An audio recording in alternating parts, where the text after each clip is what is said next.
नमस्कार दोस्तों, junior added शिक्षक भर्ती शासनादेश सीट संख्या 1894 या 6000 पर शासनादेश जिलेवार और विषयवार बनेगी मेरिट।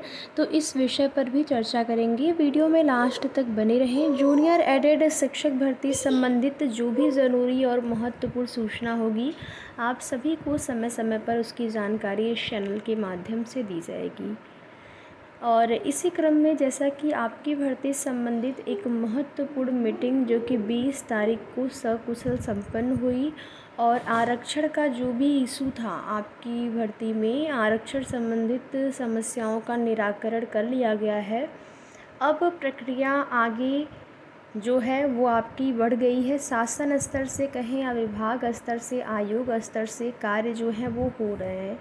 कुछ ऐसे कार्य होते हैं जो अधिकारियों के द्वारा जो है वो तुरंत साझा नहीं किए जाते जब तक कि ऑफिशियल नोटिस नहीं आ जाती है। और सबसे बड़ा मुद्दा अभी जो है भर्ती में ये बना हुआ है सीटों की संख्या को लेकर। आरक्षण वगैरह सब कुछ क्लियर हो गया किस प्रकार से होना है, लेकिन सीटों की संख्या के बारे में अभी भी कंफर्म नहीं हो पाया है कि सीटें कितनी होंगी। रिक्त सीटों की बात करें तो वो तो संख्या है, लगभग यहाँ पर 8 से 10 हज़ार के आसपास सीटें यहाँ पर खाली हैं, जिसको लेकर आप देख रहे होंगे कि मैनेजमेंट वाले मैटर को लेकर जो मैनेजमेंट वालों ने जो याचिका यहाँ पर डाली हुई है, उसमें सरकार को जवाब लगाने के लिए माननीय न्यायालय ने भी आदेश दिया है कि 4 तारीख तक हम देखेंगे कि आपकी का जो भर्ती प्रोसेस है वो कहाँ तक बढ़ा है। क्योंकि मैनेजमेंट वालों का प्रेशर है, वो लोग चाहते हैं कि भर्ती जो है पहले की तरह हो, जिससे कि उनको प्रॉफिट मिले। इसके साथ ही साथ नुकसान भी हो रहा है अभ्यर्थियों का नहीं, स्टूडेंट का कहेंगे। जो स्टूडेंट हैं स्कूलों में, विद्यालयों में शिक्षक न होने की वजह से जो है उनका पठन पाठन जो है वो बाधित हो रहा है। तो एक मीटिंग आपके आरक्षण को लेकर हो चुकी है। फाइनली हो सकता है कि एक आध मीटिंग और हो अभी। और जो आपका शासनादेश है वो जारी किसी भी दिन हो सकता है। अब किसी दिन का मतलब है कि आप मान के चलिए कि वर्किंग डे में छुट्टी का दिन अगर आप छोड़ दें, जैसे कोई फेस्टिवल वगैरह की छुट्टी है या फिर संडे की छुट्टी है, उसको छोड़ के सेकंड सैटरडे वगैरह है, तो उसके बाद जो है जो सेकंड सैटरडे या फोर्थ सैटरडे है, उसको छोड़ के बाकी किसी भी वर्किंग डे में आपका जो शासनादेश है वो आपको देखने को मिल सकता है। सीटों की संख्या को लेकर एक अंतिम प्रयास करना बाकी है और उम्मीद करते हैं कि आप सभी लोग इसके लिए बिल्कुल एकदम एक्टिव हो जाएं। देखिए, जब भर्ती आपकी अंतिम चरण में है, सब कुछ हो गया है, अब कुछ भी कार्य शेष नहीं बचा हुआ है, तो फिर एक बार आखिरी बार जो है सीटों की संख्या को लेकर प्रयास करना होगा। चूँकि ज्ञापन दिया जा रहा है, जो भी आपकी भर्ती से के एक्टिव मेंबर हैं, एक्टिव भर्ती के अभ्यर्थी हैं, उनके द्वारा प्रयास किया जा रहा है और ज्ञापन भी दिया जा रहा है 6000 सीटों को लेकर। क्योंकि 6000 सीटों का अधियाचन मिला था, ठीक है, बट नोटिफिकेशन में सीटों की संख्या को लेकर नहीं कुछ कंफर्म चीज़ें पता चल पाई थी कि सीटें कितनी होंगी। जब नोटिफिकेशन में सीटों का जिक्र होता है तो फिर उसके बाद बिल्कुल कंफर्म हो जाता है कि सीटें इतनी ही हैं। अधियाचित पद में वृद्धि भी होती है और पद घटते भी हैं जो अधियाचित पद होते हैं। तो सही तो ये रहा होता कि पहले ही सीटें ये लोग कंफर्म कर दें, लेकिन जब कंफर्म सीटें नहीं किए हैं तो कम से कम अब जब भर्ती प्रक्रिया प्रारंभ होने जा रही है तो शासनादेश के साथ कम से कम जल्द से जल्द आप लोग सीटों की संख्या को कंफर्म कर देंगे, तो अभ्यर्थी भी एक उनको लगेगा कि हाँ, अगर इस सीट पर भर्ती होती है इतनी सीटों पर तो हमारा हो जाएगा सिलेक्शन, तो फिर वो उम्मीद करेंगे या फिर किसी अन्य भर्ती की तैयारी में जुट जाएंगे। क्योंकि कहीं न कहीं भले ही आप किसी भी अन्य भर्ती की तैयारी कर रहे हैं, लेकिन ध्यान जो है वो लगा रहता है कि हो सकता है कि सीटें बढ़ जाए तो हमारा भी यहाँ पर हो जाए, ठीक है। तो सीटों को बढ़ाने के लिए आप लोग अपने स्तर से, अगर आप कहीं पर भी कोई भी आपके जान पहचान में कोई विधायक हैं, मंत्री हैं, तो उनको आप ज्ञापन दीजिए। किसी भी जो है अलग अलग आप प्रयास कर सकते हैं उसमें।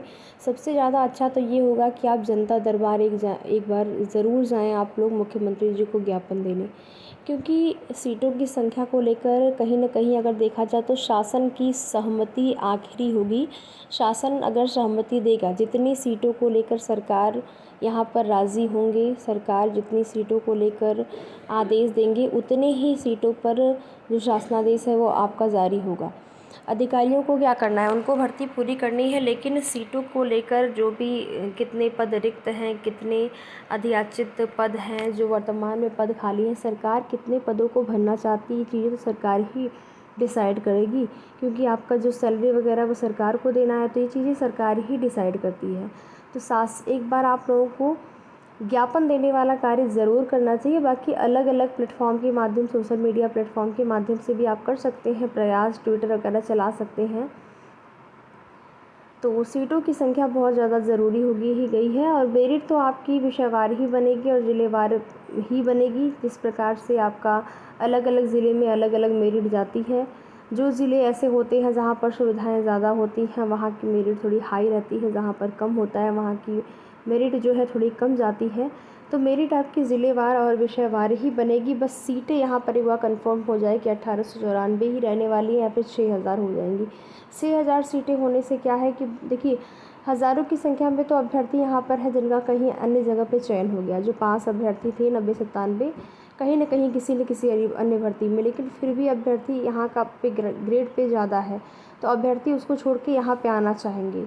ठीक है, मान लीजिए वो ग्रेड पे सेम या फिर ज़्यादा पे हुए होंगे तो अलग बात है, अगर संतुष्ट होंगे तो। बट अगर ग्रेड पे कम होगा तो फिर वो आ सकते हैं।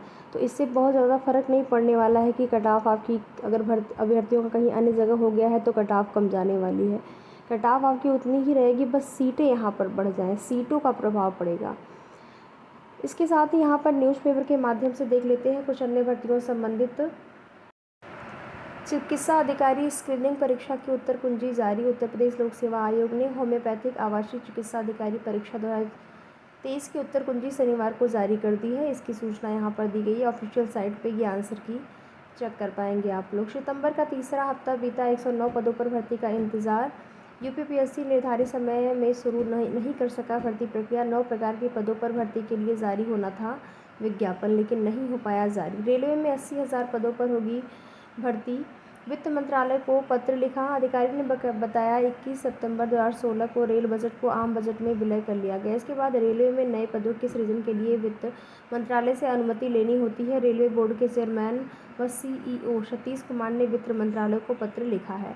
61,529 पदों पर जो चल रही भर्ती है वह दिसंबर महीने तक पूरी हो जाएगी। उसके बाद रेलवे में 80,000 पदों पर भर्ती का विज्ञापन जो है वो जारी होगा। अलग अलग पद होंगे उसमें, और अलग अलग पदों के नाम भी यहाँ पर देख सकते हैं आप लोग, दिया गया है।